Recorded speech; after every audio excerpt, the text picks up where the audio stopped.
Welcome back to PR After Hours. I'm your host, Alex Greenwood, bringing you your weekly cocktail of PR and marketing tips that will help you and your business.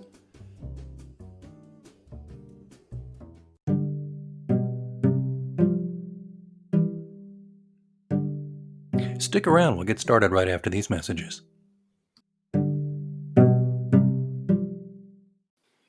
Hello, listeners. It's me, Alex, from PR After Hours. I hope you're enjoying the show so far. And I wanted to talk to you just for a moment about the way I get this show right into your earbuds every week. It's because I use Anchor FM. Now, I've told you previously that I've been podcasting since 2006, back when we used stone knives and bear skins and a couple of Dixie cups and string. Anchor FM has really streamlined this and made it simpler for people who don't know the first thing about setting up a podcast or don't have, time to learn all the pro tools and stuff, because it's all right here. First thing it's important to know is it's free. There are certain tools that will allow you to record and edit your podcast right from your phone or computer. Anchor will then distribute your podcast for you so it can be heard on Spotify, Apple Podcasts, and many more. That's huge. Distribution is a big pain in the butt, to be honest with you, so it's really great Anchor FM can do that for you, and you're not paying hosting fees. That adds up every month. It's everything you need to make a podcast all in one place, so download the free Anchor app or go to Anchor FM to get started, and be sure to join me in the virtual cocktail lounge on PR After Hours. Voting isn't just going to the polls on election day anymore. Options like early voting, mail-in voting, and ballot drop boxes are available to more voters and are growing in popularity. How to Vote, a tool created by Democracy Works, breaks down the options your state offers for casting a ballot, empowering you to decide when and where to vote. Democracy works best when we all vote, but misinformation and confusion about election procedures have resulted in low voter turnout. How to Vote, a tool created by Democracy Works, takes the guesswork out of the voting process. It's easy to use and helps folks from all over the country overcome many of the process barriers to voting. Democracy Works is committed to helping you vote no matter what. Their tool, How to Vote, does just that. So decide when and where you'll vote this year at howto.vote. Even though this is a presidential election, and boy, can anybody forget that it's a presidential election? There are many more candidates on the ballot besides the president, and they're all important. So go to Ballot Ready for a nonpartisan guide to your entire ballot. From there, you can compare candidates based on stances on issues, biography, or endorsements, and then save your choices to use when you vote by mail or in the voting booth. You can even request your absentee ballot or make a plan to vote early or on election day. This election matters. Make sure you have a plan to vote and vote informed. This year, with changes to polling places and vote by mail laws as a result of COVID, it's more important than ever to have a plan to vote. 30% of voters take the time to vote and then leave some part of their ballot blank. This is a missed opportunity to choose the leaders of our communities. Hey, it's okay if you're unfamiliar with some of the more local positions. I know I don't know everything when I get in there, but I try to. And that's why I recommend hosting a ballot party. Get together with friends over Zoom, split up the research, and go through your ballots together. Go to ballotready.org and enter your address to make a plan to vote and vote informed. Well, it's no shock to frequent visitors to the virtual lounge that in my career as a journeyman PR professional, I worked in higher education. In fact, my first PR job was an associate at the University of Oklahoma Health Sciences Center in Oklahoma City. And eventually, I worked my way up and became the director of marketing and PR media services and to a large degree was the right arm to the president of a small college in southeast Nebraska. And you know what? It was the time of my life. That one in particular, being the director and running my own shop and having my own staff, that was it. And that is why when I saw this great new book out there about higher ed PR, I just had to learn more. And that's why I am so excited to welcome Marc Whitt to the show. Marc is the Director of Media and Strategic Relations at University of Kentucky. He's the author of PR Lessons Learned Along the Way, Strategies, Tips, and Advice for the Higher Ed and Nonprofit Public Relations Professional. That's published by Cherry Moon Media in June of 2020. In its first month, this book remained as Amazon's #1 book for new releases in public relations. It has since been named to PRCA's recommended read list, and I totally agree with that. And Book Authority named it, get this, #1 best new PR book to read in 2020 and ranked it number 13 as being among the 100 best PR books of all time. I will add my humble accolades to this and agree, it definitely is. Marc Whitt, welcome to the Virtual Lounge. Alex, it is great to be with you and those who are listening.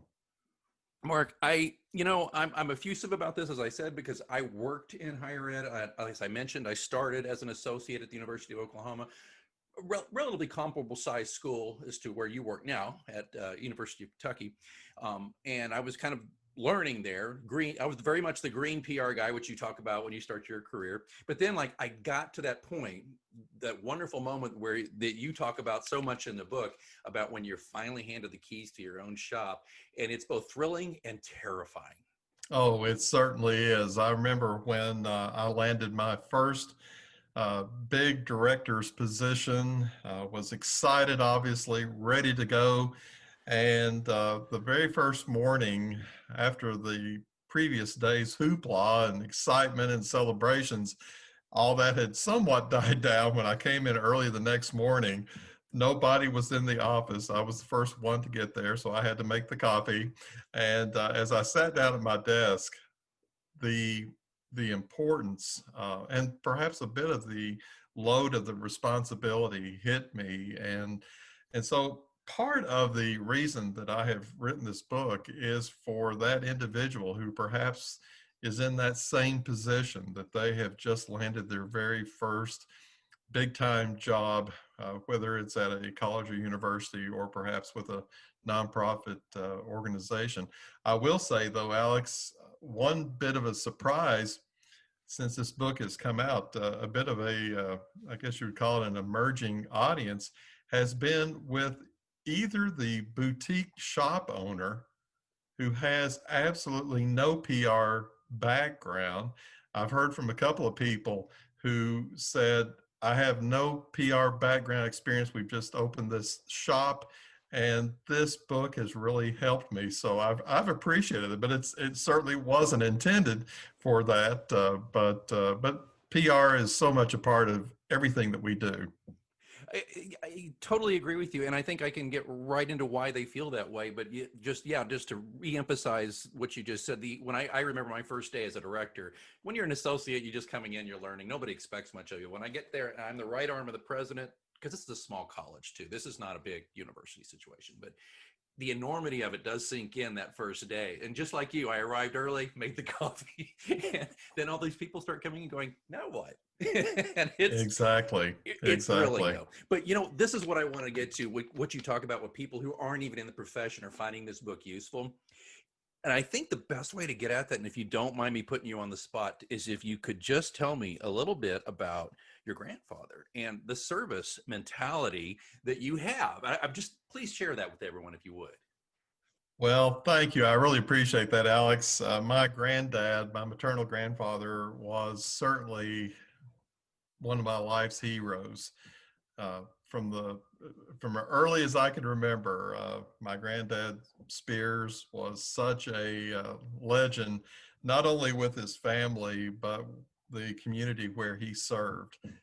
He owned and operated a service station, and hopefully there are few who are listening in who can remember actually when what service stations were before all the convenience stores popped up when you pumped your own gas. But he had a pure oil service station located in the heart of downtown in my hometown of Paintsville, Kentucky, population 3,000. And boy, the lessons I learned from him.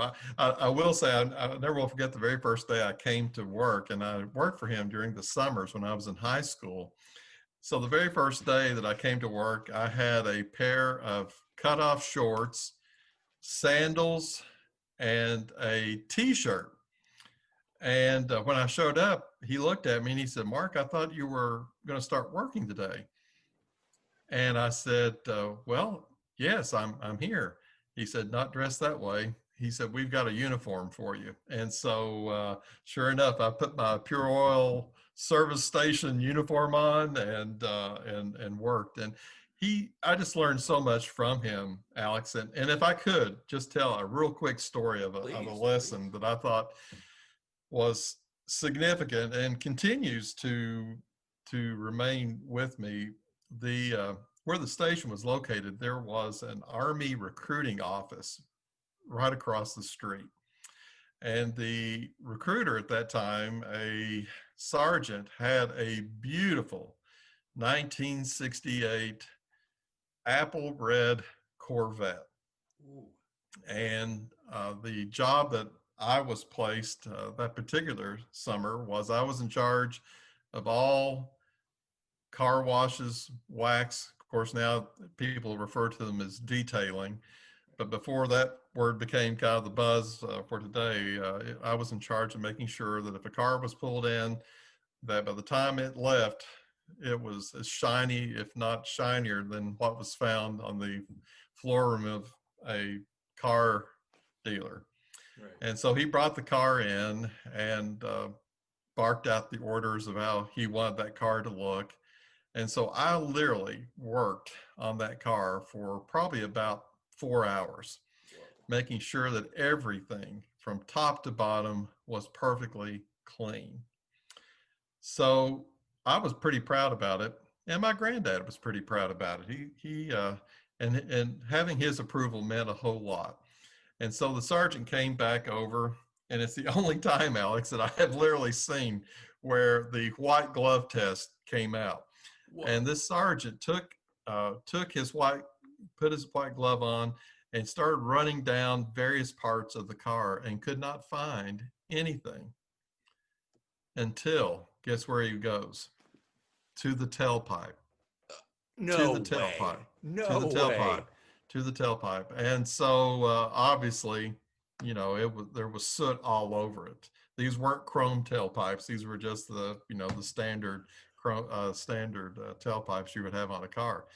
And he literally got in the face of my granddad, who had a great personality, but he was also, I think he was somewhere related to Socrates, because he could be very philosophical too. So after the sergeant, and I'm standing there feeling just tremendous guilt, thinking I'd placed my granddad in this position. After the sergeant had given him a good blistering and all that, the immediate reaction that my grandfather had was very positive. He looked at him and he said, we apologize for not delivering the kind of service that you expected. So this is what we're going to do. We're going to do this job over again. We're not going to charge you a single dime. And we want you to leave here as a satisfied customer. He never put me down. He never said, well, this grandson of mine just fell short. He took full responsibility. Yeah. And guess what happened? Well, that car came back better than ever. And that customer came back over and over and over again. So, to have that kind of experience all 4 summers of your high school, working side by side with your granddad like that, it was unbelievable. Unbelievable. And that's something you mentioned in the book, is he did not argue with the customer. No. That's not No part excuses. of his makeup. No excuses. No excuses. Yeah. Even if they're being unreasonable, he found a way to deal with unreasonable people by increasing the level of service and moving on. I mean, you don't say anything about maybe somebody so irrational that he had to say, I can't work with you. He always seemed to find a way. And to further that point, the other thing that impressed me, maybe not at the time, but later after I thought about it, was that after the sergeant walked away, rather than turning to me or turning to a couple others who worked at the station and to make a comment like, boy, can you believe that guy? Who's he think he is? No, not a single negative word. He looked at us and he said, okay, we've got a job to do. Let's get it done. And he was really excited about it. And we believed that we could be better than we were before. And so, here again, positive lesson that, you don't have to be necessarily a professional public relations person to learn from something like that, because that is applicable in so many, if not all, of our professional lives. Mark, and that I want to get into the actual structure of the book in a moment, but I just had a few top level things here. But it's important, I think, for listeners to understand you do have a servant mentality, I believe, with how you conduct yourself as a professional, and I think that serves you well and serves your client, who is your employer. But if you consider your employer a client, right, and the various stakeholders you have to work with in what you do at the university. But one thing that I was thinking about was you made the distinction between public relations practitioner and public relations professional. And I just think we kind of just can ease right into that from this story. Can you tell us where you are on the practitioner versus professional and why?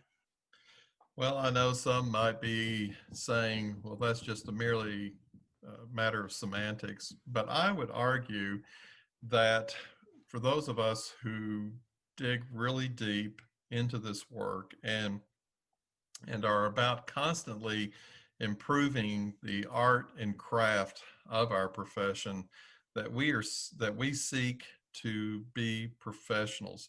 Practitioners, to me, and I know this is just one man's opinion, but practitioner to me, as I pointed out in the book, tends to be somebody who perhaps is just seeing to the tactical objectives of the work. But for the public relations professional, this is a person who understands the strategic, the deep business side of our work, understanding the importance of networking, and obviously what the bottom line is for anything we do, the absolute importance of relationships and relationship building and maintaining those, regardless of latest fad, whatever the trends are. It always comes back to that, building and maintaining the relation. So what I heard too, and you tell me what you think of this, but what I heard too was because I've seen this throughout my career. Now, my career, I'm building on about 27 years in the business, 10 of which, almost 11, where I run my own shop. But the point being, there's often, at least I have found this, public relations professionals have to occasionally, not occasionally, often have to kind of earn the respect. There's some people can walk into the boardroom. There's the president, and then there's the VP of the financial people and the bursars people. All those people, it seems like they seem to me had instant credibility, but PR people seems to often have to earn credibility first. And what I'm hearing from you is that by going with a professional mindset rather than a practitioner mindset, you are instantly saying, I know what I'm doing. I am a professional. I am credible. Whereas if they see you as somebody who's purely tactical, you look a little more like a functionary. Sorry, it took a long way to get around to that point, but is that kind of what you've seen? Or there have been several surveys that have been done with college and university presidents and nonprofit organization CEOs about this kind of difference. And in almost every one of those studies that I have read, the good news is that the tactical objectives of our work, like preparing that all important press release, or preparing for the event of some kind, or turning out a media advisory, or designing a publication of some kind, or editing the newsletter. All of those are obviously very, very important. And the presidents, CEOs of both nonprofits and higher education have given us high marks for doing really outstanding jobs on that. But where they want to see the greater growth is becoming bigger about being better at strategic communication and advising them accordingly. And so that's part of the argument that I make in this book. It allows us to be able to shoot, all of us to shoot for a goal. Yeah, that's one thing I say all the time to prospective clients is say, well, tell us what you can do for us. And one of the, and they do want to hear all those tactical, like those lists, right? But the one thing I say too is I can help you see around corners. And they're like, what? See around corners? But that's just my kind of folksy way of saying strategy. I'm strategic. I can look at the big picture for you because on my level, of course, this happened too when I worked in higher ed. Departments focus on departments. They focus on what's in front of them. They've got, but I think you're most used to your president or your chancellor, whoever you work for, your provost. You're most used to them, besides the tactical stuff, is helping them see the big picture and also being a sounding board. This is something I really developed in higher ed that I've used with corporate clients and others, is being kind of a devil's advocate, but making sure that the president gets reflected back to him what I think, based on my experiences and my professional abilities, the public might say, or your other stakeholders might say to an initiative, or even just something as simple as a speech. So I think that's a real benefit, Marc, to think of it that way. And so as we look at the book, now a lot of this stuff is through years of writing for University Business Magazine, correct? That's correct. That's Okay. correct. You want to give us a couple of minutes on just why the book? Because I mean, I already know why the book, because it was necessary, but why you? What did you think? What made you want to write this book the most? Well, taking a look, so many of the terrific, there's just a ton of terrific books that have been written for the profession and continue to be written for the profession. But I felt like that there needed, at least for where I was coming from, that there needed to be a book written in a very conversational tone, as if, say, Alex, you and I were meeting together over a cup of coffee and just talking shop. And I think Right. that's very important. So the book is very conversational.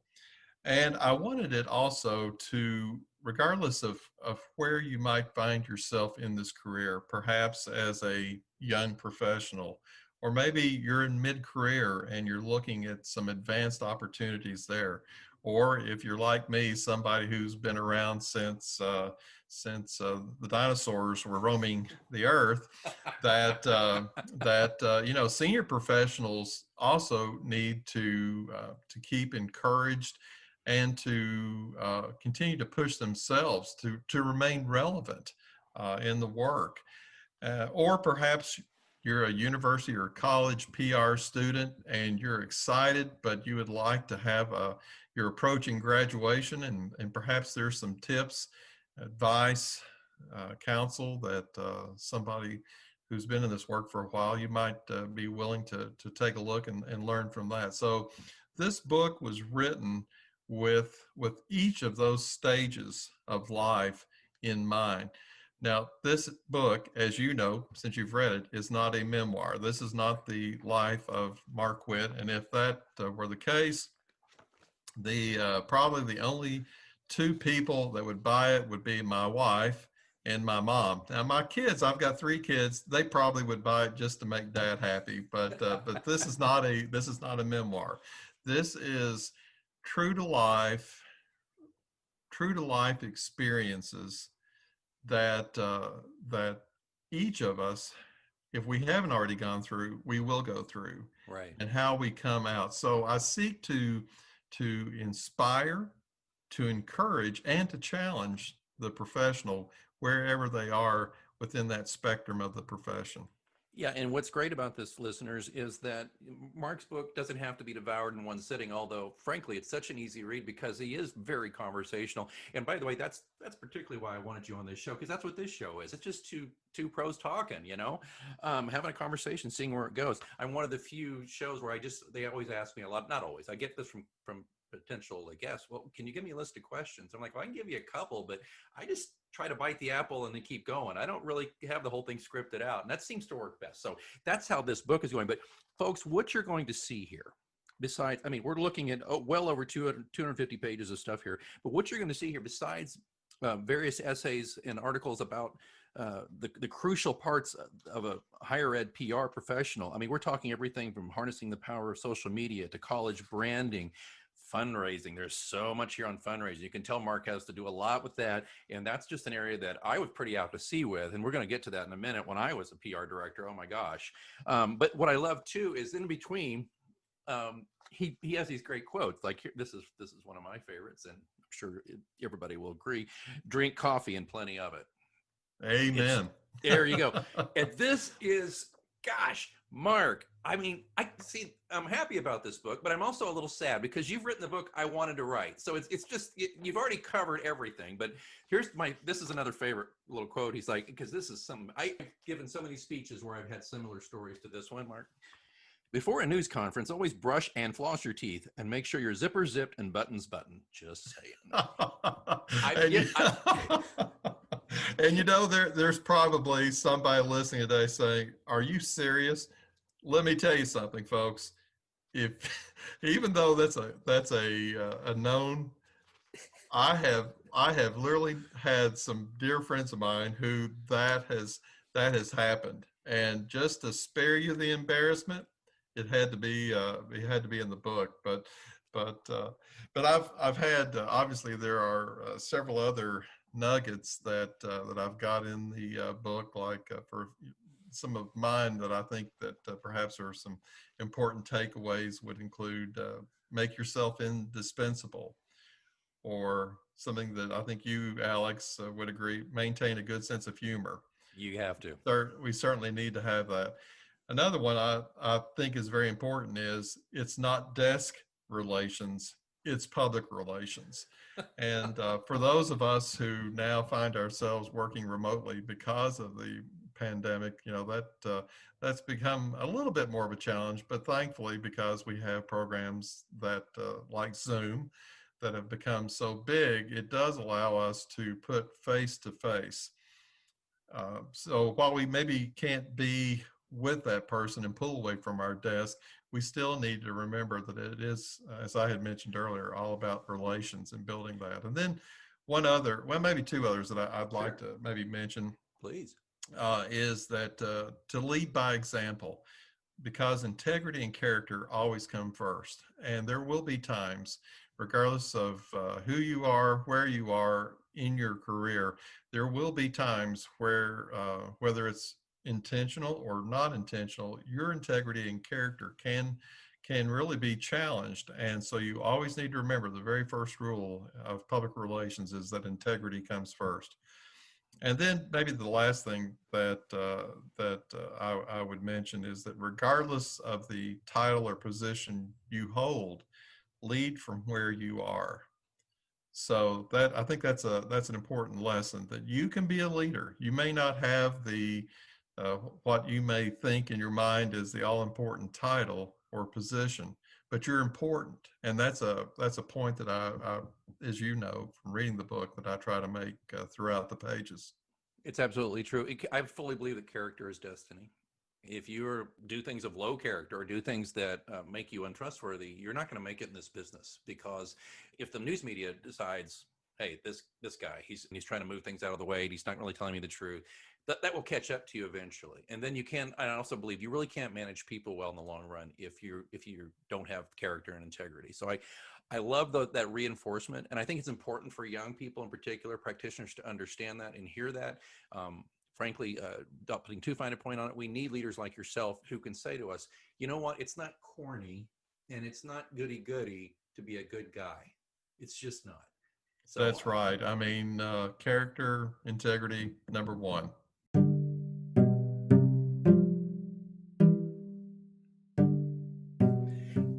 Well, we had a great interview there, and we're not finished yet. We're going to be back with more of Marc Whitt in our next episode, and we're going to talk a little bit more about his career, his life, and of course his book, PR Lessons Learned Along the Way, Strategies, Tips, and Advice for the Higher Ed and Nonprofit Public Relations Professional. And if you would like a chance to win an autographed copy sent directly from Marc to you, all you have to do is go to the link in the show notes to the AGPR Facebook page, leave a comment and say what you enjoyed most about or what you learned the most from this interview with Marc. And everybody who does that in the next week or so will be thrown into a hopper. We'll give you a number for your comment, and we'll do a random number generator, and we'll draw a couple of lucky winners to get a copy of Marc's book. So please make sure you do that. The link is in the show notes.